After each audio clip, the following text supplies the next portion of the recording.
저 노파 발의 버선을 당장 벗겨라. 그 더러운 것을 들고 문중 제사상을 더럽히게 둘 수는 없다. 그 버선을 건드리면 안 됩니다. 오늘 저 버선이 벗겨지기 전에 이 집안의 죄가 먼저 드러나야 합니다. 그런데 말이지요. 5해 전 해월은 눈먼 시어머니를 산 밑 오막살이로 끌고 내려갔습니다. 서방 장례도 치르기 전에 눈문 시어미를 내다 버려. 저런 년은 사람 탈을 쓴 짐승이지. 마을은 해월을 욕했고 조대감은 그 소문을 들으며 웃었습니다. 하지만 청산댁의 발에 신긴 낡은 버선은 5년 동안 단 하루도 벗겨지지 않았습니다. 그리고 5년 뒤 문중 제사상 앞에서 그 버선이 벗겨지는 순간 조대감의 손끝이 먼저 떨리기 시작했습니다. 오늘도 야담 여백을 찾아주셔서 감사합니다. 구독과 좋아요로 복과 행운이 함께하길 바랍니다. 이야기 시작하겠습니다. 때는 깊은 산으로 둘러싸인 안골이라는 작은 고을이었습니다. 그날 밤 안골 사람들은 잠결에 들려오는 발소리와 흐느낌에 하나둘 문틈으로 눈을 붙였지요. 젊은 며느리 해월이 앞 못 보는 시어머니, 청산댁의 손목을 붙들고 어두운 고삿길을 내려가는 모습이 달빛 아래 흐릿하게 드러났습니다. 청산댁은 지팡이도 없이 며느리 손에 끌려 자갈길을 헛디디며 자꾸만 무릎을 꺾었고 그때마다 낮은 신음이 밤 공기 속으로 새어나왔습니다. 집집마다 문이 열리고 사람들이 마당가로 나섰지만 누구 하나 나서서 말리지 못한 채 그저 혀만 끌끌 찼지요. 해월은 뒤도 돌아보지 않고 산 밑 쓰러져 가는 오막살이 문을 발로 밀어 열더니 시어머니를 그 안으로 밀어 넣었습니다. 들어가 계세요, 어머니. 이제 이 집에 다시는 발 들이지 마세요. 그 목소리가 어찌나 차갑고 모질었던지 문틈으로 엿보던 안악들이 저도 모르게 어깨를 움츠렸습니다. 청산댁은 흙바닥에 주저앉은 채 보이지 않는 눈으로 며느리가 서 있을 방향을 더듬으며 떨리는 손을 허공에 내밀었지요. 얘야, 내가 무얼 그리 잘못했느냐 하는 말이 목구멍에서 겨우 새어 나왔지만 해월은 대답 대신 품에서 낡은 누비버선 한 켤레를 꺼냈습니다. 그것은 성한 옷가지도 아니고 따뜻한 소미불도 아닌 실밥이 다 풀려 나달나달해진 버선이었지요. 해월은 흙바닥에 무릎을 꿇고 그 버선을 시어머니의 발에 억지로 신겼습니다. 청산댁의 마른 손이 그 낡은 버선을 더듬는 사이 해월은 이미 등을 돌려 어둠 속 오르막을 성큼성큼 걸어 올라가 버렸지요. 이 소문은 하룻밤 사이에 안골을 넘어 이웃 고을까지 퍼졌습니다. 장터에 나온 안악들은 물동이를 인 채 걸음을 멈추고 저마다 해월을 두고 입방아를 찧었지요.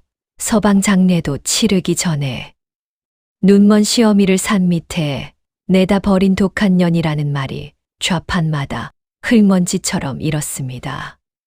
안골 사람들은 해월을 두고 사람의 탈을 쓴 짐승이라 손가락질했고 그 손가락질은 5해가 지나도록 좀처럼 사그라들지 않았습니다. 하지만 그 밤 산 밑 오막살이 흙바닥에 홀로 남겨진 눈먼 노인의 발끝에서 낡은 누비버선이 무슨 비밀을 품고 있었는지는 아무도 알지 못했지요. 자, 그럼 이 독한 며느리 해월이 어떤 사람이었는지부터 찬찬히 들려드리겠습니다. 해월이 안골 최부잣집으로 시집온 것은 19 나던 해 봄이었습니다. 최부잣집이라 하면 안골에서 논밭이 가장 넓고 곳간이 가장 그득한 집안으로 대대로 곡식과 땅으로 이름난 문중이었지요. 해월의 남편 되는 사람은 그 집 외아들 최도경으로 성품이 곧고 말수가 적으며 아랫사람에게도 함부로 하는 법이 없는 사내였습니다.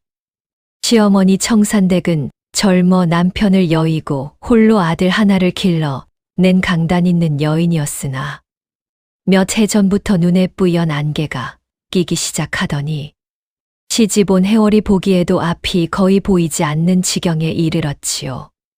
해월은 그런 시어머니의 밥을 손수 지어 올리고 새 순물을 떠다 바치며 뒷간길까지 손을 잡아 이끌었습니다. 그런 해월에게는 남들이 쉬 알아채지 못하는 남다른 눈이 하나 있었습니다.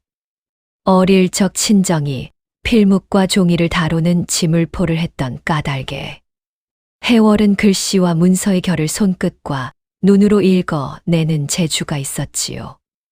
누런 종이의 결이 어느 방향으로 눕는지, 먹이 언제 갈려 쓰였는지, 붓끝이 눌린 자리가 어디인지를 해월은 그저 종이를 손끝으로 쓸어만 봐도 짐작해냈습니다. 시집 온 지 얼마 되지 않아 해월은 시댁 곳간 문서를 정리하다가 곡식을 실어 낸 장부의 숫자 하나가 색이 다른 먹으로 슬쩍 고쳐진 것을 손끝으로 짚어 낸 적이 있었지요.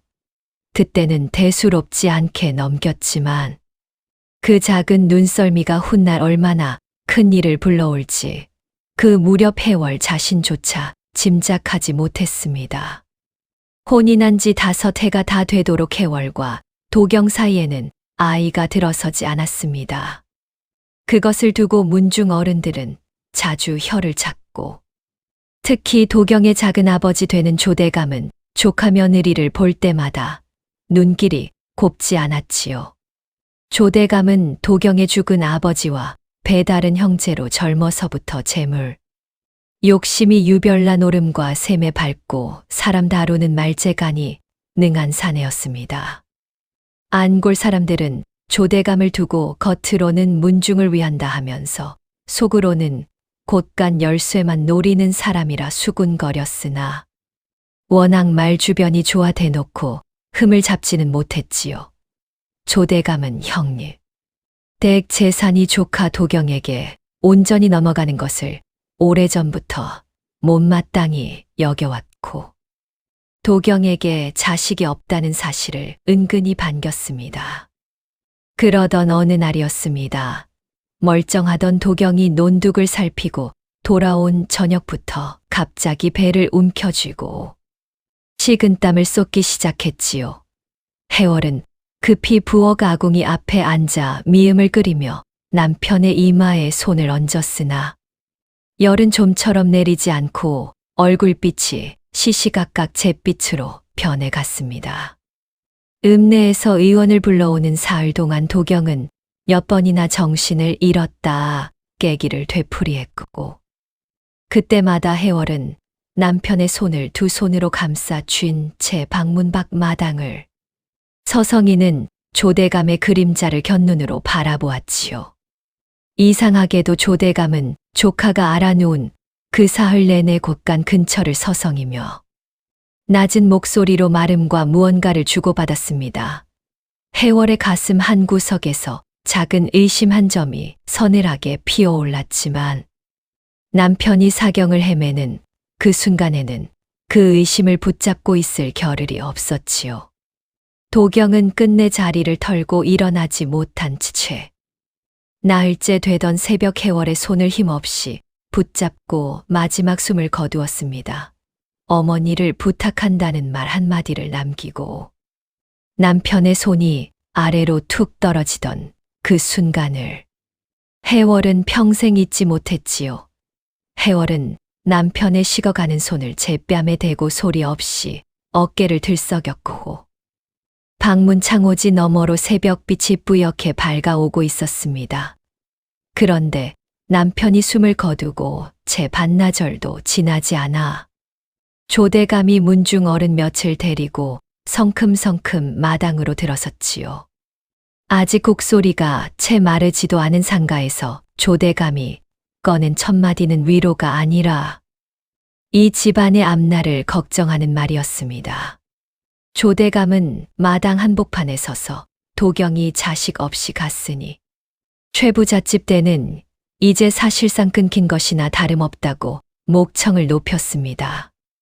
문중의 재산이 주인 없이 떠도는 것은 조상 볼 낯이 없는 일이니 당분간 자신이 곳간과 문서를 맡아 관리해야 한다는 말이었지요. 눈먼 형수 청산댁과 자식도 못 낳은 젊은 며느리 해월에게 이 큰 살림을 맡길 수는 없다는 그럴듯한 명분이 그 말 뒤에 단단히 자리 잡고 있었습니다.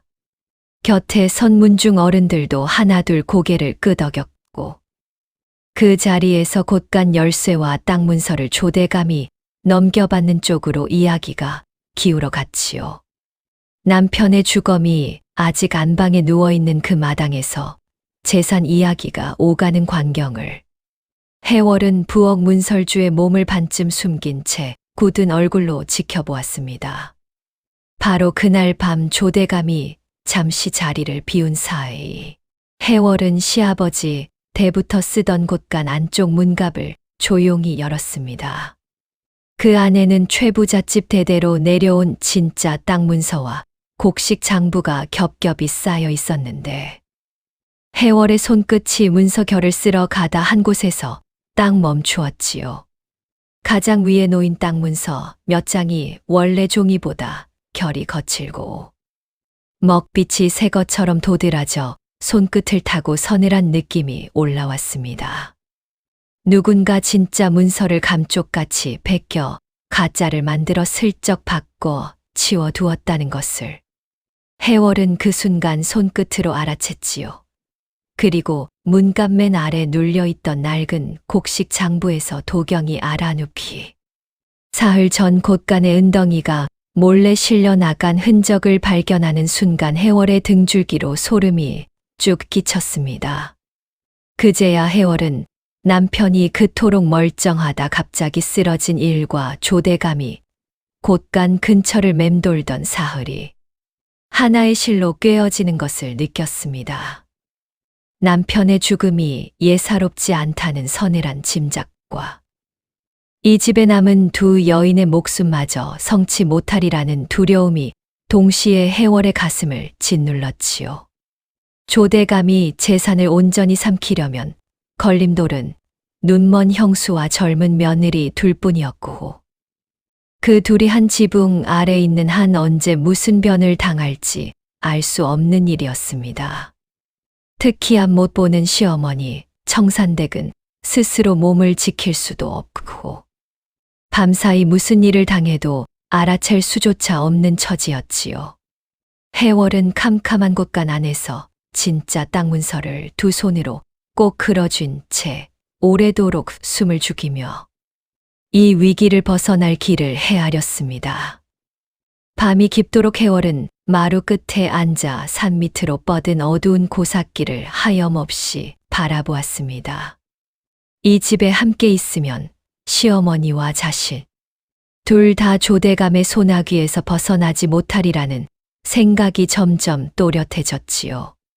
차라리 시어머니를 이 집에서 멀찍이 떼어놓아 조대감의 눈밖에 두는 것이 노인을 살리는 길이라는데 해월의 생각이 가 닿았습니다. 곳간의 재물을 지키려는 조대감에게 산밑 오막살이의 눈먼 노파. 하나는 아무 값어치도 없는 존재로 보일 터였고 그래야만 청산댁이 목숨을 부지할 수 있었지요. 해월은 밤새 눈물을 삼키며 스스로 세상에서 가장 독한 며느리가 되기로 마음을 다잡았습니다. 날이 새기 전 해월은 안방으로 들어가 눈먼 시어머니의 손을 가만히 잡고 아주 낮은 목소리로 몇 마디를 속삭였습니다. 청산댁은 처음에는 무슨 소리인지 몰라 며느리의 얼굴을 더듬으려 손을 뻗었으나 이내 그 손이 허공에서 파르르 떨렸지요. 해월이 진짜 땅 문서를 낡은 누비버섯 안감 속에 한 장 한 장 접어넣고 촘촘히 시침질로 꿰매는 동안 청산댁은 아무 말 없이 며느리의 손끝만 더듬었습니다. 어머니, 이 버섯은 무슨 일이 있어도 발에서 벗지 마세요 하는 해월의 목소리가 새벽 어둠 속에서 가늘게 떨렸지요. 그렇게 진짜 땅 문서를 품은 낡은 버선 한 켤레가 눈먼 노인의 발에 신겨지고 있었으나 이 사실을 아는 사람은 이 방 안에 두 여인뿐이었습니다. 그리고 다음 날 밤 온 마을이 지켜보는 가운데 해월은 시어머니를 산미 도막살이로 매몰차게 내쫓는 독한 며느리가 되었습니다. 사람들이 던지는 온갖 욕설과 손가락질을 해월은 이를 악문 채 고스란히 등으로 받아냈지요. 산 밑에 시어머니를 밀어넣고 돌아서던 그 순간 해월의 두 눈에서는 소리 없는 눈물이 흘러내렸으나 어둠이 그 눈물을 감쪽같이 가려주었습니다. 독한 년이라는 마을의 손가락질이 심할수록 조대감은 해월을 만만한 계집으로 여겨 방심할 것이고 눈먼 노파는 아무도 거들떠보지 않는 산 밑에서 도리어 안전할 수 있었지요. 해월은 다 쓰러져 가는 오막살이를 등지고 오르막을 오르며 반드시 5년 안에 이 억울함을 만천하에 드러내리라 홀로 이를 악물었습니다.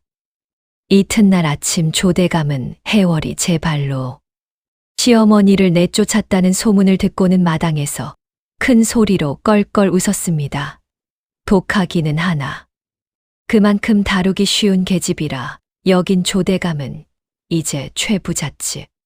재산은 온전히 제 손안에 들어온 것이나 다름없다 여겼지요. 조대감은 그날로 곧간 열쇠 꾸러미를 제 허리춤에 차고 마름들을 불러 모아 논밭에 소출을 하나하나 제 이름으로 돌려놓기 시작했습니다. 해월에게는 안채 겹방 하나를 내주며 밥 짓고 빨래하고 마당 쓰는 종살이나 다름없는 일을 시켰고 해월은 아무 말 없이 소매를 걷어붙였지요. 겉으로는 고개 숙인 종처럼 굴었으나 해월의 두 눈은 조대감이 드나드는 문갑과 마름들이 오가는 곳간 문턱을 하루도 빠짐없이 조용히 눈에 새기고 있었습니다. 산미 도막살이로 밀려난 청산댁의 첫 겨울은 참으로 혹독했습니다. 문틈으로 스며드는 산바람에 클벽이 밤새 우는 소리를 냈고 앞 못 보는 노인은 발끝으로 방바닥을 더듬어 온기 남은 자리를 겨우 찾아 몸을 웅크렸지요. 아침마다 청산댁은 며느리가 신겨준 낡은 누비버선을 두 손으로 몇 번이고 쓸어보며 그 안에 집안의 진짜 문서가 잠들어 있다는 사실을 되새겼습니다. 버선 한 켤레가 곧 며느리의 목숨이고 제 목숨이라는 것을 알기에 노인은 밤마다 발끝을 더욱 깊이 이불 속에 감추었지요. 마을 사람들은 산 밑을 지나다가도 저 집 노파가 며느리한테 버림받은 그 청산댁이라며 쯧쯧 혀를 차고 걸음을 재촉해 지나갔지요.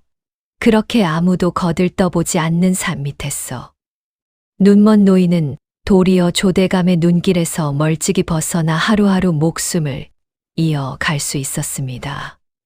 그런데 그 오막살이 흙담 너머로 밤이면 밤마다 조용히 다녀가는 발소리가 하나 있었습니다. 바로 며느리 해월이었지요. 해월은 조대감과 마름들이 모두 잠든 깊은 밤이면 안채를 빠져나와 산 밑 오막살이 뒤란까지 내려가 담벼락에 등을 붙이고 앉았습니다. 문을 두드려 들어가지도 못하고 낮은 목소리로 어머니하고 부르지도 못한 채 그저 흙담 하나를 사이에 두고 시어머니의 숨소리를 가만히 헤아렸지요. 그러다 부엌 살강 밑에 몰래 지어 온 주먹밥과 마른 나무를 조용히 밀어 넣어 두고는 첫 딸기 울기 전에 다시 오르막을 올라 안채로 돌아왔습니다. 청산댁은 며칠이 지나서야 살강 밑에 밥이 놓이는 까닭을 어렴풋이 짐작하게 되었지요. 어느 밤 노인은 흙담 너머에서 나는 옷깃 스치는 소리를 듣고는 떨리는 손으로 담을 더듬으며 얘야 거기 있느냐 하고 낮게 불렀습니다. 담 저편에서는 아무 대답도 들려오지 않았으나 대신 노인의 손끝에 며느리의 젖은 손이 잠깐 맞닿았다. 이내 떨어졌지요. 청산댁은 그제야 며느리가 저를 미워 내친 것이 아님을 온몸으로 알아차렸고 마른 두 눈에서 뜨거운 것이 주르륵 흘러내렸습니다. 두 여인은 흙담을 사이에 두고 서로 손끝만 맞댄 채 소리 죽여 울었고 산밑의 밤은 그 울음을 아무에게도 이르지 않았지요. 한편 안채에서 해월이 견뎌야 하는 나날은 종살이보다 더 모진 것이었습니다. 조대감의 아내 되는 여인은 성정이 표독스러워 해월을 볼 때마다 서방 잡아먹고 시험이 내다 버린 년이라 대놓고 면박을 주었지요. 새벽부터 밤까지 부엌일과 빨래와 논밭 심부름이 해월에게 몰렸고 밥은 식은 것을 마당 귀퉁이에 쪼그려 앉아 먹어야 했습니다. 그래도 해월은 한 번도 대거리하지 않고 고개를 숙인 채 시키는 일을 묵묵히 해냈고 그럴수록 조대감 내외는 해월을 더욱 만만하게 여겨 곳간 열쇠를 아무데나 내던져 두곤 했지요. 바로 그 방심이 해월이 노리던 틈이었으나 해월은 결코 서두르지 않고 그 틈을 오래오래 눈에 담아 두었습니다. 그러던 어느 늦가을 장날이었습니다.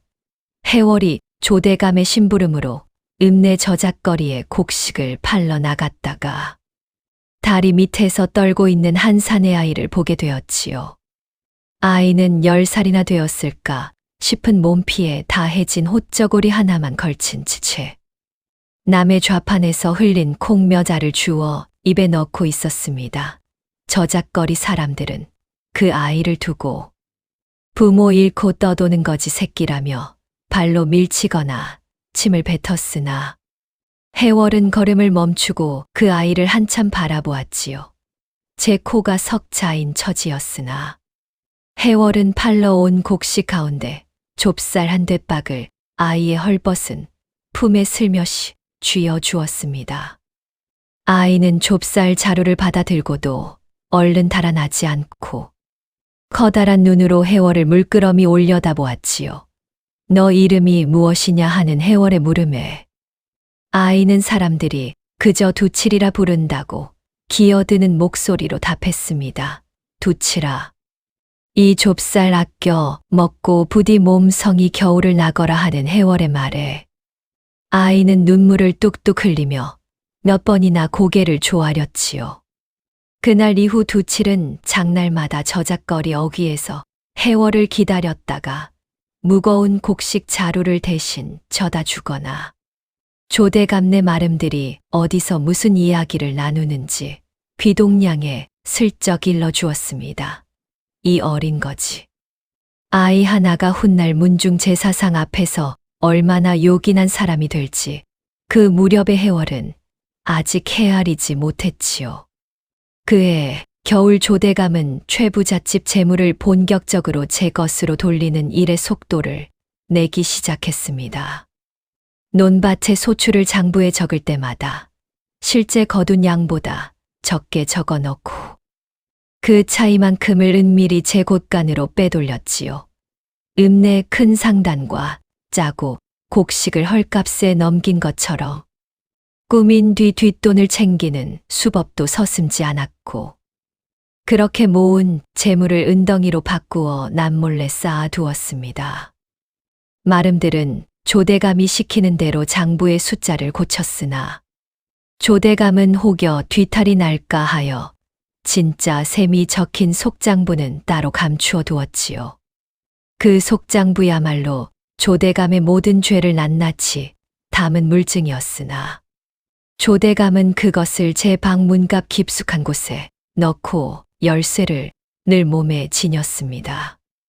해월은 안채에서 밥을 나르고 방을 치우는 사이 조대감이 마름들과 주고받는 말을 한 조각도 놓치지 않고 귀에 담았습니다. 어느 날은 걸레질을 하는 척 조대감의 방문 앞에 오래 머물며 문갑 여닫는 소리와 열쇠 부딪는 소리로 속장부가 어디쯤 들어있는지를 가늠했지요. 또 어느 날은 마름이 흘리고 간 소출 기록 한 장을 부엌 아궁이 앞에서 손끝으로 쓸어보며 그 숫자가 실제 거둔 양과 얼마나 어긋나는지를 머릿속으로 낱낱이 셈해 두었습니다. 해월은 밤마다 겹방에 홀로 앉아 그날 보고 들은 숫자와 이름과 날짜를 잊지 않으려 몇 번이고 되뇌었고 이따금 부지깽이로 흙바닥에 몰래 그어두었다가 얼른 지웠지요. 언젠가 이 모든 셈을 한자리에 펼쳐 놓을 날을 위해 해월은 자기 머릿속을 커다란 장부로 만들어 가고 있었습니다. 그러던 어느 봄날 조대감이 해월을 안방으로 불러 앉히고는 뜻밖의 말을 꺼냈습니다. 조대감은 짐짓인자한 낯빛을 지으며 이제 도경이 간 지도 여러 해가 되었으니 내가 언제까지고 청상으로 지낼 수는 없는 노릇이라 운을 뗐지요. 읍내에 재물께나 있는 늙은 호라비가 너를 후처로 드리고 싶어 하니 그리로 시집을 보내주겠다는 말이었습니다. 그리하면 최부잣집과의 인연도 깨끗이 정리되고 너도 편히 살 수 있으니 서로 좋은 일이 아니겠느냐고 조대감은 능글맞게 웃었지요. 해월은 그 말 속에 담긴 속셈을 대번에 알아챘으니 자신을 멀리 시집 보내 최부잣집 재산에서 완전히 떼어놓으려는 마지막 손질이었습니다. 해월은 고개를 깊이 숙인 채 조대감이 시키는 대로 따르겠노라 고분고분 답했습니다. 다만 남편의 3년상도 아직 마음으로 다 치르지 못하였으니 한 해만 더 말미를 달라고 낮은 목소리로 청했지요. 조대감은 계집이 제법 도리를 안다며 흡족한 낯으로 그 청을 들어주었고 그럴수록 해월을 더욱 순한 사람으로 여겨 경계를 풀었습니다. 바로 그날 밤 해월은 산 밑으로 내려가 흙담 너머 시어머니에게 조대감이 자신을 멀리 보내려 한다는 사정을 가만히 전했지요. 청산댁은 담 너머에서 며느리의 손을 꼭 붙든 채 무슨 일이 있어도 그 낡은 버섯만은 목숨처럼 지키겠노라 떨리는 목소리로 다짐했습니다. 그 무렵 조대감에게도 은근한 걱정거리가 하나 자라나고 있었습니다. 곳간의 진짜 땅 문서 몇 장이 어디로 갔는지 아무리 문갑을 뒤져도 나오지 않았던 것이지요. 조대감은 도경이 죽던 무렵 누군가 진짜 문서를 빼돌리고 가짜를 넣어둔 것이 아닌가 하여 말음들을 다그쳤으나 아무도 짚어내지 못했습니다. 설마 종살이하는 해월이나 눈먼 형수가 그런 일을 꾸몄으리라고는 꿈에도 생각지 못한 조대감은 진짜 문서가 어딘가 집 안에 처박혀 있으려니 여기고 애써 마음을 눌렀지요. 그러면서도 혹여 몰라 조대감은 산밑 오막살이의 눈먼 노파를 한 번쯤 살펴봐야겠다는 생각을 마음 한구석에 슬며시 담아두었습니다. 여름이 저물어갈 무렵 조대감은 마름 하나를 산밑 오막살이로 넌지시 보냈습니다. 겉으로는 굶주린 노파에게 곡식이나 좀 갖다 주라는 인심 쓰는 심부름이었으나 속내는 그 오막살이에 감출만한 물건이 있는지를 살피려는 것이었지요. 마름은 오막살이에 들어서서 청산댁의 살림살이를 이리저리 훑어보고 방구석 이불이며 옷가지를 슬쩍슬쩍 들춰보았습니다. 문먼 청산댁은 아무것도 보이지 않는 눈으로도 낯선 발소리가 방 안을 헤집는 것을 느끼고는 며느리가 신겨준 버섯 신은 두 발을 이불 밑으로 슬며시 오므려 감추었지요. 마름은 별다른 것을 찾지 못하고 곡식 한 되만 방구석에 던져두고 돌아갔으나 그날 청산댁의 등줄기에는 식은땀이 흥건히 배었습니다. 그날 밤 산 밑으로 내려온 해월은 마름이 다녀간 자취를 방 안 곳곳에서 읽어냈습니다. 이불이 놓인 자리가 미묘하게 어긋나 있고 옷까지 개킨 매무새가 평소 시어머니 손길과 다른 것을 해월은 어둠 속에서도 손끝으로 알아챘지요. 해월은 조대감이 이제 산밑 오막살이까지 눈길을 두기 시작했음을 직감하고 서늘한 위기감에 잠시 숨을 골랐습니다. 이대로 5해를 채우려던 셈이 어그러질 수도 있으니 이제부터는 한층 조심세. 그러나 한층 부지런히 물증을 모아야 했지요. 해월은 흙담 너머 시어머니에게 낮에 낯선 이가 오거든 벗은 쉬는 발을 절대 남에게 보이지 마시라 몇 번이고 당부하고는 무거운 마음으로 오르막을 올랐습니다. 그 뒤로 해월은 조대감의 속장부를 손에 넣기 위한 준비에 더욱 마음을 쏟았습니다. 장날이면 어린 두치를 시켜 읍내 상단 사람들이 조대감과 언제 어떤 거래를 하는지 날짜와 물목을 귀동량에 오게 했고 그것을 제 머릿속 장부에 차곡차곡 얹었지요.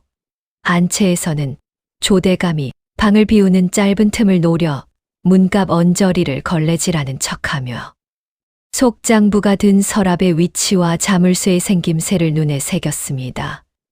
해월은 결코 서둘러 문갑을 열려 하지 않았으니 한 번 들키면 5해의 인내가 물거품이 되고 시어머니의 목숨마저 위태로워지기 때문이었지요. 때가 무르익을 때까지 참고 또 참는 것이야말로 해월이 가진 가장 무서운 힘이었습니다. 그렇게 해가 2번 바뀌고 3번 바뀌고 4번째 겨울마저 지나갔습니다. 해월은 낮에는 종처럼 고개를 숙였고 밤에는 산 밑 오막살이 흙담 너머로 시어머니의 숨소리를 살폈습니다. 조대감은 그 사이 최부잣집 재물을 조금씩 제 것으로 돌렸고 마을 사람들은 여전히 해월을 독한 며느리라 손가락질했지요. 그리고 마침내 5번째 가을이 저물어 갈 무렵 조대감이 큰 뜻을 품고 온 문중에 소문을 냈습니다. 돌아오는 10월 조상 제삿날에 안골은 물론 이웃 고을 문중 어른들까지 모두 불러 성대한 문중 제사를 크게 열겠다는 것이었지요.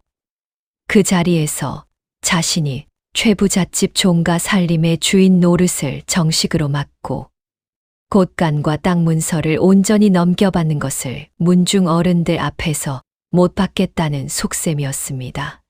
조대감은 이 큰 제사 한 번으로 그동안의 모든 뒷말을 잠재우고 최부잣집 재산의 주인이 자신임을 만천하에 굳히려 했지요.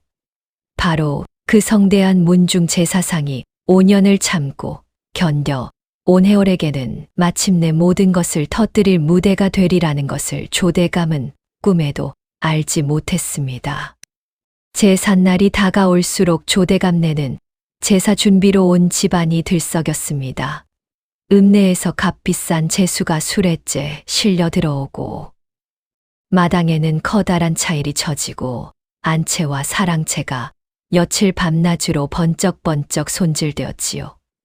해월은 그 모든 준비에 잔심부름을 도맡아 하며 겉으로는 종처럼 분주히 움직였으나 속으로는 그날 무대에서 무엇을 어떤 차례로 터뜨릴지를 수백 번 그려보았습니다. 장날 저작거리에서 만난 두칠에게는 제삿날 반드시 이 집 담 밖에서 기다리라 낮은 목소리로 일러두었고 산밑 시어머니에게는 그날 낡은 버선을 신고 문중 어른들 앞에 나설 채비를 하시라 조심스레 전했지요. 드디어 5년의 인내가 열매를 맺을 날이 코앞으로 다가왔으나 그 마지막 며칠 사이 해월을 벼랑 끝으로 몰아넣을 뜻밖의 일이 기다리고 있었습니다. 제삿날을 사흘 앞둔 어느 저녁이었습니다. 조대감이 안채로 해월을 부르더니 이번 제사가 끝나는 대로 읍내 호라비에게 시집을 보낼 터이니 그리 알고 짐을 꾸리라 못을 박았지요.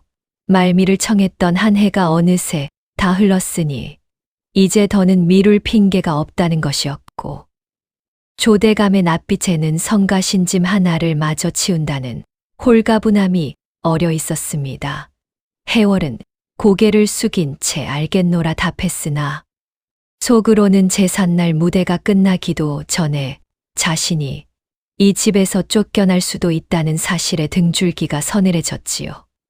5년을 참아 온 마지막 사흘이 뜻밖에도 가장 아슬아슬한 사흘이 되고 만 것이었습니다.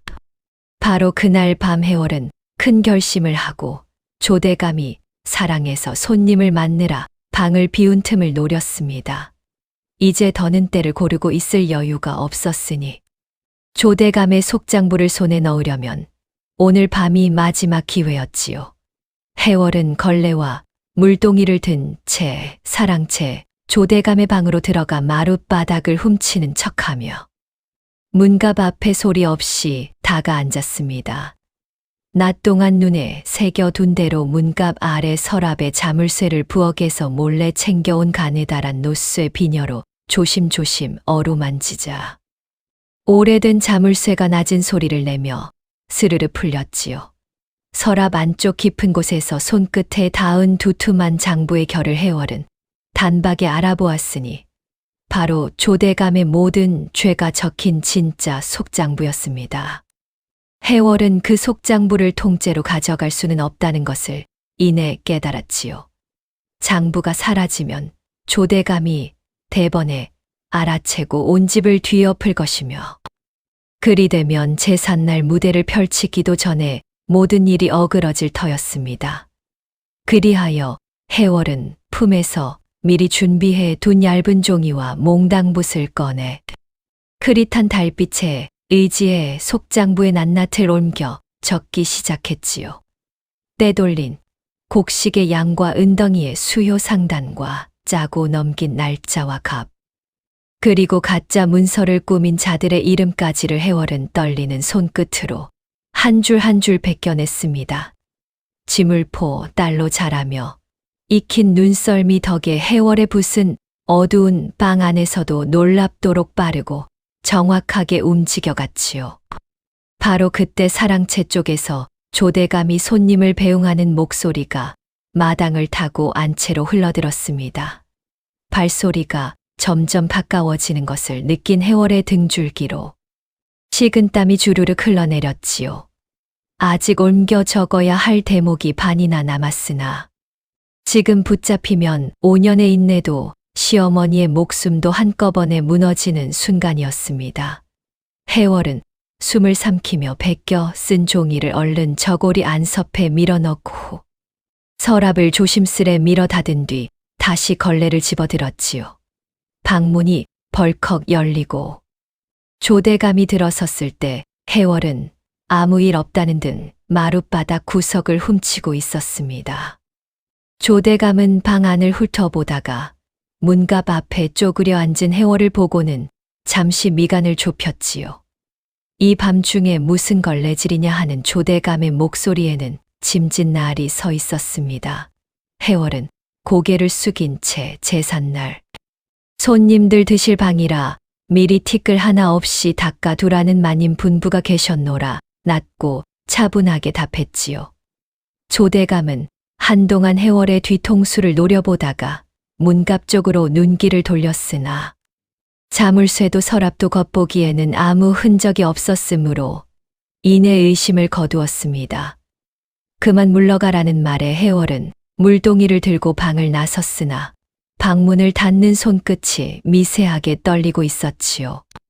곁방으로 돌아온 해월은 문고리를 걸고 저고리 안섭에서 베껴 쓴 종이를 꺼내 가슴에 꼭 품었습니다. 비록 속장부를 다 옮겨 적지는 못했으나 조대감의 가장 큰 죄인 은덩이 빼돌리기와 가짜 문서 꾸미기에 증좌만은 손에 넣은 것이었지요. 문제는 이 베껴 쓴 종이만으로는 조대감이 이건 누군가 나를 모함하려 지어낸 것이라 잡아들 수 있다는 데에 있었습니다. 결국 조대감의 진짜 속장부와 시어머니, 버선 속 진짜 땅 문서가 한자리에서 함께 드러나야만 조대감이 빠져나갈 구멍이 없어지는 것이었지요. 해월은 제삿날 그 두 가지를 어떻게 한꺼번에 문중 어른들 앞에 펼쳐 놓을지를 밤새 궁리하며 뜬 눈으로 새벽을 맞았습니다. 이튿날 장이 서자 해월은 조대감의 심부름을 핑계로 저작거리에 나가 어린 두치를 찾았습니다. 두칠은 어귀 느티나무 아래서 해월을 기다리고 있다가 반가운 낯으로 달려왔지요. 해월은 두칠의 손을 잡고 조용한 골목으로 데려가 낮은 목소리로 아주 중한 심부름 하나를 부탁했습니다. 읍내 상단 사람 가운데 조대감과 곡식을 거짓으로 사고 판 것처럼 꾸며 준 자가 누구인지를 알아내어 제삿날 그 사람을 이 집단 밖으로 데려와 달라는 것이었지요. 두칠은 눈을 반짝이며 아주머니 은혜를 갚을 때가 왔다며 제 가슴을 탁 치고는 곧장 상단이 모인 저작거리 안쪽으로 사라졌습니다. 한편 조대감에게도 그 무렵 마음에 걸리는 일이 하나 생겨나고 있었습니다. 간밤에 사랑채 방에서 해월과 마주친 뒤로 조대감은 어쩐지 그 계집의 낯빛이 예전 같지 않다는 찜찜함을 떨치지 못했지요. 곰곰이 되짚어 보니 사라진 진짜 땅 문서와 눈먼 형수를 산 밑으로 내친 며느리 사이에 무언가 실이 이어져 있는 듯한 서늘한 예감이 들었습니다. 조대감은 제삿날을 하루 앞두고 마름 둘을 은밀히 불러 제사가 끝나는 즉시 산 밑 오막살이를 샅샅이 뒤져 노파가 감춘 것이 없는지 알아보라 낮게 일렀지요. 그러면서 혹여 몰라 제삿날 눈먼 형수가 잔치 자리에 얼씬도 못하도록 산 밑 길목을 지키라는 지시까지 덧붙였습니다. 그 소식은 그날 저녁 두칠의 귀를 통해 해월에게 고스란히 전해졌습니다. 조대감이 제삿날 산 밑 길목을 막아 시어머니를 잔치에 얼씬도 못 가게 하려 한다는 말에 해월의 가슴이 철렁 내려앉았지요. 시어머니가 버선을 신고 문중 어른들 앞에 나서지 못한다면 진짜 땅 문서를 펼쳐 보일 길이 막히고 그리 되면 5년의 인내가 마지막 순간에 물거품이 될 판이었습니다. 게다가 제사가 끝나면 마름들이 오막살이를 뒤질 것이니 그 전에 시어머니와 버선을 안전한 곳으로 옮겨야만 했지요. 해월은 그날 밤 도무지 잠을 이루지 못하고 어떻게 하면 막힌 길목을 뚫고 시어머니를 제사상 앞까지 모셔올 수 있을지를 애타게 헤아렸습니다. 바로 그때 안채 뒤 담장 너머에서 뜻밖의 목소리가 해월의 귀에 닿았지요. 언제 산 밑에서 올라왔는지. 두칠이 담벼락에 붙어 앉아 낮은 소리로 아주머니, 걱정 마시라 속삭이고 있었습니다. 두칠은 자기가 산 밑 길을 손바닥 보듯 훤히. 아니 마름들이 지키는 큰 길 대신 나무꾼들만 아는 뒷산 오솔길로 노인을 부축해 모셔오겠다. 큰 소리를 쳤지요. 게다가 저작거리에서 조대감과 짜고 거짓 거래를 꾸민 상단 사람 하나를 이미 찾아두었으니 제삿날 그 사람을 담 밖으로 데려오겠다는 말까지 덧붙였습니다.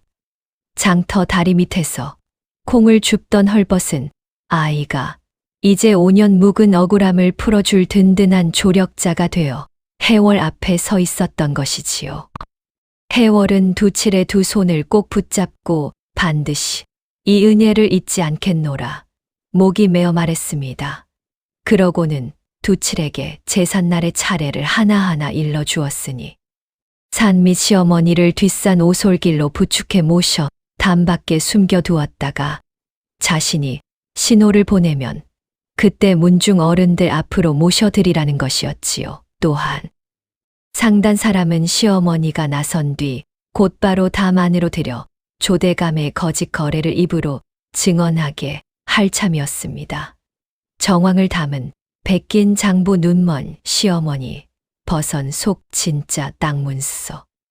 그리고 거래를 실토할 산증인까지 세 겹의 칼날이 제사상 앞에 나란히 세워지는 셈이었지요. 이제 남은 것은 조대감이 문갑에 감춰 둔 진짜 속장부를 그 자리에서 함께 터뜨릴 마지막 한 수뿐이었습니다.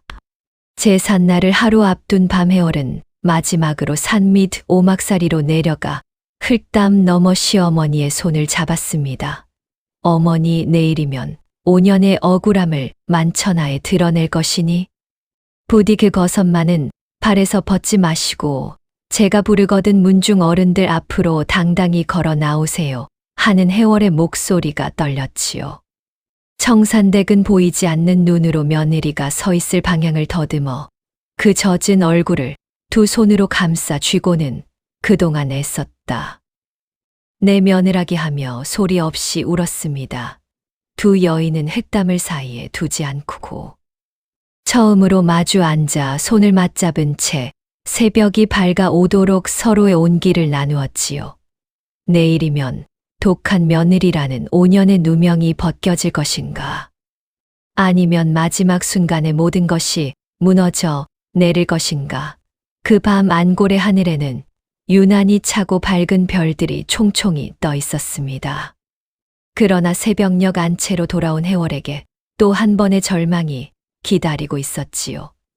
조대감이 밤사이 마음을 바꾸어 진짜 속장부를 제 몸에 지니기로 하고 문갑에서 꺼내 품속에 넣어두었던 것입니다. 해월이 마지막으로 속장부의 나머지 절반을 마저 베끼려 새벽에 다시 문갑을 열었을 때 그 안은 텅 비어 있었지요. 가장 결정적인 물증인 속장부가 조대감의 품속으로 들어가 버렸으니 이제 그것을 그자의 몸에서 꺼내 만천하에 펼치는 일이 남은 유일한 길이 되고 만 것이었습니다. 텅 빈 문갑 앞에서 잠시 눈을 감았던 해월은 이내 입술을 굳게 다물고 도리어 이것이 조대감을 완전히 무너뜨릴 마지막 기회임을 서늘하게 깨달았습니다. 마침내 문중 제삿날이 밝았습니다. 안골 최부잣집 넓은 마당에는 큰 차일이 쳐지고 그 아래 기다란 제사상이 그득한 제수로 산처럼 차려졌지요. 안골은 물론 이웃 고을에서까지 문중 어른들과 향반들이 도포 자락을 날리며 줄지어 들어섰고 마당 가장자리에는 구경 나온 마을 사람들이 겹겹이 모여들었습니다. 조대감은 새 도포의 갓을 반드시 쓰고 제사상 한복판에 집안 주인인 양 버티고 서서 오늘 이 자리에서 자신이 최부잣집 종가 살림을 맡을 사람임을 문중 어른들 앞에 정식으로 고하겠노라 목청을 높였지요. 바로 그 순간 5년을 참고 견뎌 온 해월이 마당 한 귀퉁이에서 앞치마에 젖은 손을 닦으며 조용히 그러나 또렷한 걸음으로 제사상 앞으로 걸어 나왔습니다. 잠깐만요, 어르신들. 이 제사 지내기 전에 여쭐 것이 있습니다. 해월의 목소리가 마당을 가로지르자 떠들썩하던 제삿날 마당이 물을 끼얹은 듯 조용해졌지요. 조대감은 종살이 하던 계집이 감히 문중 어른들 앞에 나선 것에 낯빛이 벌겋게 달아올라 저 방자한 년을 어서 끌어내라 마름들을 향해 소리쳤습니다. 그러나 문중 어른 가운데 백발이 성성한 큰 집. 노인 한 분이 손을 들어 마름들을 멈춰 세우고는 죽은 도경의 아내가 무슨 할 말이 있다는지 어디 들어보자 하며 해월에게 말해보라 일렀지요. 나당의 수백 눈길이 일제히 해월에게 쏠린 가운데 조대감은 애써 여유로운 낯을 지으려 했으나 그 손끝이 도포 자락을 슬며시 그려쥐고 있었습니다. 해월은 문중 어른들을 향해 깊이 절을 올린 뒤 차분한 목소리로 말문을 열었습니다.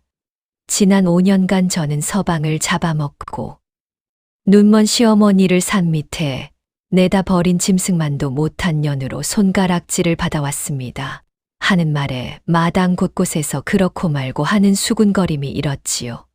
해월은 그 수군거림을 조용히 받아내며 그러나 제가 어머니를 산 밑으로 내친 데에는 세상이 모르는 까닭이 있었노라 말을 이었습니다.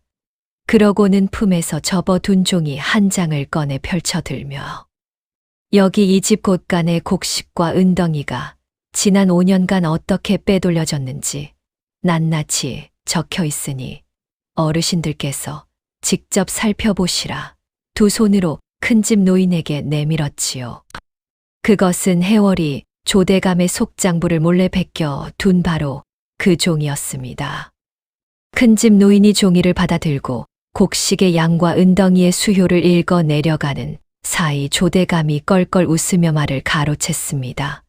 그깟 종이 쪼가리에 무슨 숫자를 적어 놓고 사람을 모함하느냐.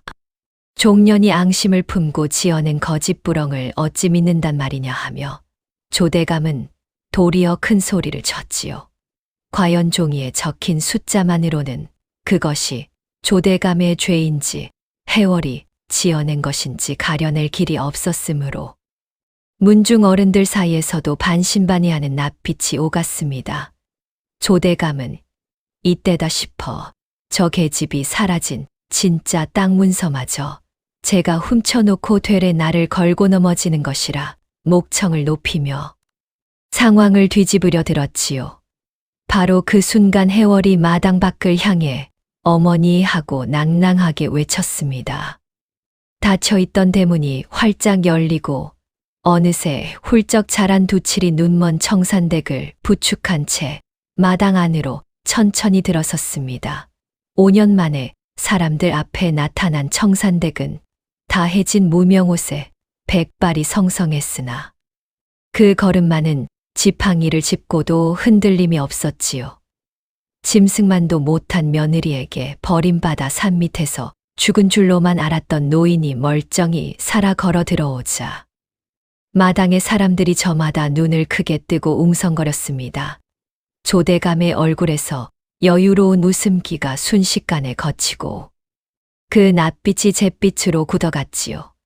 청산댁은 며느리의 부축을 받아 제사상 앞으로 나아가더니 사람들이 지켜보는 가운데 발에 신고 있던 낡은 누비버선을 천천히 벗어 두 손으로 받쳐 들었습니다.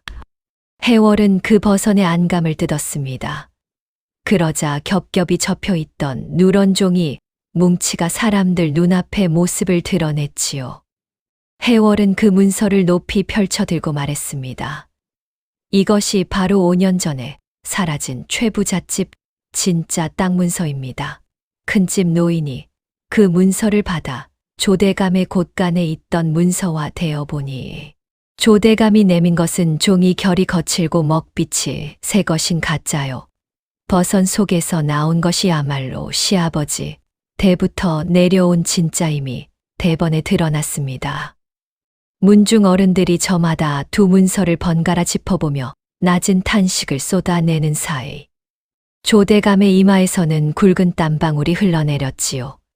가짜 문서를 꾸며 진짜와 바꿔치기한 자가 조대감임이 온 문중 앞에 드러나는 순간이었습니다. 그래도 조대감은 마지막까지 발버둥을 쳤습니다. 그 문서가 진짜인들 내가 바꿔치기 했다는 증좌가 어디 있느냐, 눈먼 노파와 종년이 짜고 꾸민 일인지 누가 아느냐 하며 조대감은 삿대질까지 하며 목청을 돋웠지요. 바로 그때 담 밖에서 두칠이 데려온 읍내 상단 사람 하나가 마름들 틈을 비집고 마당 안으로 끌려 들어왔습니다. 그 사람은 문중 어른들 앞에 무릎을 꿇고 지난 몇 해간 조대감의 분부로 곡식을 헐값에 사고판 것처럼 거짓 문서를 꾸며주고 그 뒷돈을 나눠 받았노라 벌벌 떨며 실토했지요. 조대감이 은덩이로 바꾼 재물을 어느 광에 감추었는지까지 그 입에서 술술 흘러나오자 마당의 사람들이 일제히 조대감을 향해 돌아섰습니다. 이제 마지막 한 겹만이 남아 있었지요. 해월이 조대감을 똑바로 바라보며 어르신들, 저희의 품속을 열어보게 하십시오 하는 그 말에 조대감이 흠칫 뒤로 물러섰습니다. 큰집 노인의 명으로 문중 젊은이 몇이 달려들어 조대감의 도포품을 뒤지자 그 안에서 두툼한 속장부 한 권이 툭 하고 마당 바닥에 떨어졌지요. 그 속장부에는 해월이 미처 다 베끼지 못한 나머지 죄상까지 조대감의 손글씨로 낱낱이 적혀 있었으니 빼돌린 은덩이의 수효와 감춘 광의 위치와 심지어 조카 도경이 알아눕던 무렵 몰래 들여온 수상한 약재와 그 값을 치른 기록까지 담겨 있었습니다. 해월이 베낀 종이와 조대감의 진짜 속장부가 한자리에서 글씨 하나 숫자 하나까지 똑같이 맞아떨어지자 조대감은 더는 입을 열지 못한 채 그 자리에 털썩 주저앉고 말았지요. 마당은 순식간에 조대감을 향한 노여운 외침으로 들끓었습니다. 문중 어른들은 조대감이 형님 댁 재산을 통째로 삼키려 가짜 문서를 꾸미고 곳간을 털었을 뿐 아니라 도경이 갑자기 세상을 뜬 일까지 결코 예사롭게 넘길 수 없음을 깨달았습니다. 속장부에 남은 수상한 약재 기록은 곧장관하에서 따져 물어야 할 중한 증좌였지요. 큰 집 노인이 지팡이로 마당 바닥을 쾅 내리치며 이 자를 당장관하로 넘겨 지은 죄를 낱낱이 물으라 호령하자. 마름들조차 더는 조대감의 편에 서지 못하고 물러섰습니다. 성대한 집안 장악의 무대로 삼으려던 문중 제사상이 도리어 조대감 자신의 죄를 만천하에 드러내는 심판대가 되고 만 것이었지요.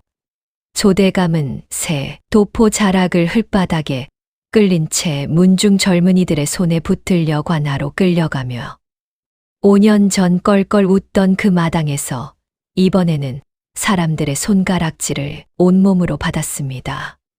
그제야 마당의 사람들이 하나둘 해월을 향해 돌아섰지요.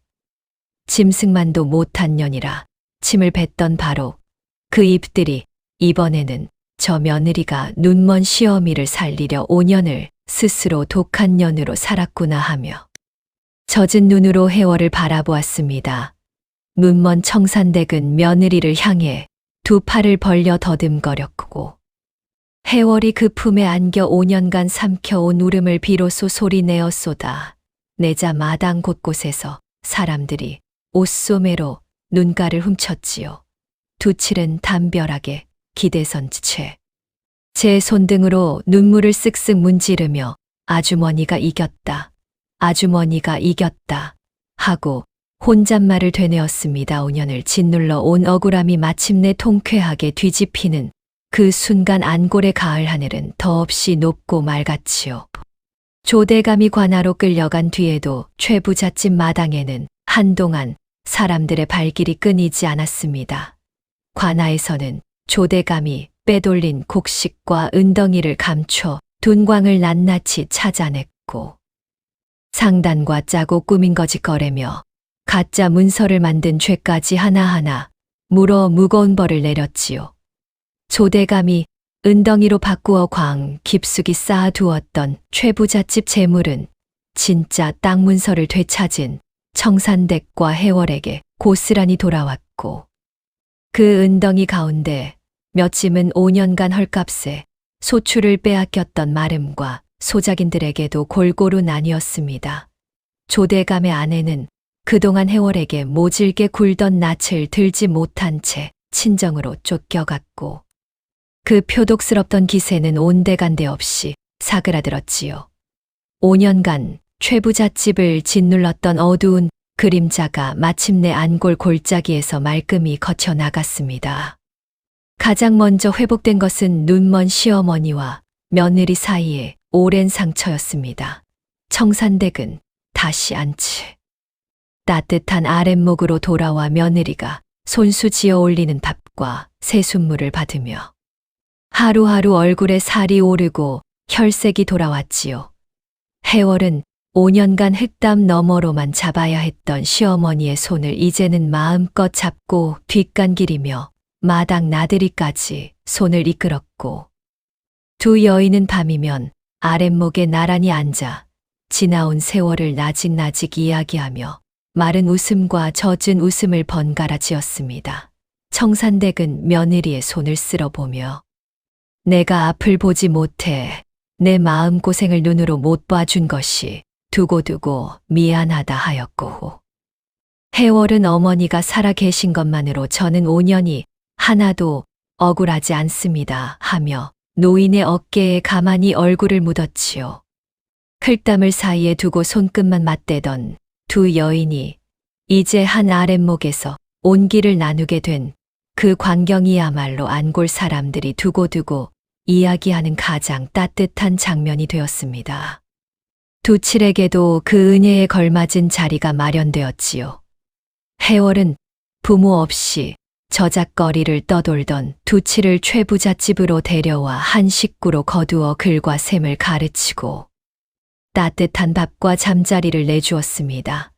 장터 다리 밑에서 남이 흘린 콩을 줍던 아이가 이제는 최부잣집 곳간을 드나들며 곡식과 문서를 맡아보는 든든한 젊은이로 자라갔고, 두칠은 아주머니가 베풀어준 좁쌀 한 대박을 평생 잊지 않겠다며 해월을 친어미처럼 따랐지요. 5년 전 헐벗은 거지. 아이에게 건넨 좁쌀 한 대박이 이렇게 큰 조력자로 되돌아온 것을 보며 안골 사람들은 사람이 베푼 작은 정은 반드시 제 몫을 하고 돌아오는 법이라며 고개를 끄덕였습니다.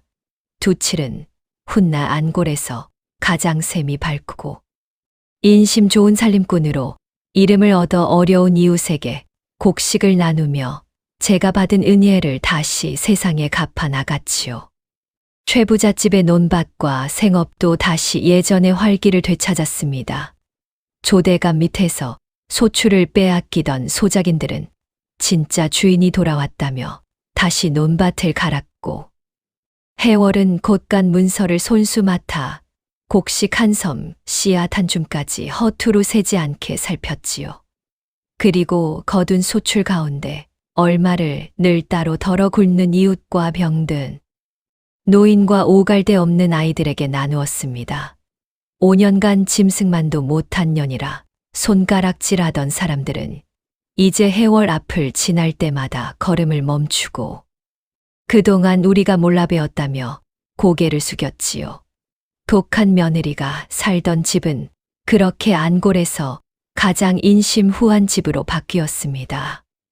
그 모든 일이 지나간 뒤 안골 사람들은 청산대기 5년간 발에서 벗지 않았던 그 낡은 누비버선을 두고 새 이름을 붙여 부르기 시작했습니다. 사람들은 그 버선을 두고 목숨을 지킨 버선이라는 뜻으로 지킨 버선이라 불렀지요. 눈먼 노인의 목숨과 한 집안의 진실을 5년간 품어 지켜 낸 그 낡은 버선이 어떤 값진 비단보다 귀한 물건이라는데 안골 사람 누구도 토를 달지 않았습니다. 청산댁과 해월은 그 지킨 버선을 함부로 쓰지 않고 정갈한 함에 담아 안방 실렁에 고이 모셔두었고, 명절이면 그 함을 여러 지난 세월을 되새기며 서로의 손을 마주 잡았지요. 조롱거리로 사람들 입에 오르내리던 낡은 버선 한 켤레가 이렇게 온 고을이 기리는 지킨 버선이라는 새 이름을 얻어 오래도록 남게 된 것이었습니다. 세월이 흘러 청산댁이 편안히 눈을 감고 해월의 머리에도 흰 서리가 내릴 무렵 안골에는 그 지킨 버선의 이야기가 아이들의 예시 이야기로 자리 잡았습니다. 할머니들은 손주를 무릎에 앉히고 옛날 이 안골의 눈먼 시어미를 살리려 스스로 독한 며느리가 되어 5년을 견딘 사람이 있었단다 하며 지킨 버선의 이야기를 들려주었지요. 아이들은 그 이야기를 들으며 겉으로 보이는 것만으로 사람을 함부로 손가락질해서는 안 된다는 것과 참된 효심은 요란한 말이 아니라 묵묵한 견딤 속에 있다는 것을 마음에 새겼습니다. 해월이 세상을 떠난 뒤에도 그 지킨 버선은 최부잣집 후손들의 손에서 손으로 전해지며 안골의 가장 귀한 가보로 대대손손 이어졌지요. 5년의 억울함과 뼈를 깎는 견딤이 마침내 온 고을의 오랜 기억이 되어 세월을 넘어 살아남은 것이었습니다. 시청해 주셔서 감사합니다. 오늘 들려드린 이야기는 겉으로 드러난 모습만으로 사람의 속마음을 함부로 재단해서는 안 된다는 것을 우리에게 조용히 일러줍니다. 독한 며느리라 손가락질 받던 해월의 매몰찬 행동 뒤에는 눈먼 시어머니의 목숨을 지키려는 뼈를 깎는 희생과 5년을 삼켜 낸 견딤이 숨어 있었지요. 때로 우리는 누군가의 겉모습만 보고 쉽게 미워하고 쉽게 판단하지만 그 사람의 마음 깊은 곳에는 우리가 미처 헤아리지 못한 사연과 아픔이 접혀 있을지도 모릅니다. 또한 해월이 헐벗은 아이에게 건넨 좁쌀 한 대박이 훗날 큰 은혜로 되돌아왔듯 우리가 무심코 베푸는 작은 정 하나가 언젠가 세상을 밝히는 큰 빛이 되어 돌아온다는 것도 이 이야기는 따뜻하게 전해주지요. 여러분 곁에도 겉모습만 보고 오해했다가 나중에야 그 참마음을 알게 된 사람이 혹시 있으셨는지요? 오늘 밤에는 그 사람의 숨은 사연을 한 번쯤 가만히 헤아려 보시는 것은 어떨까요?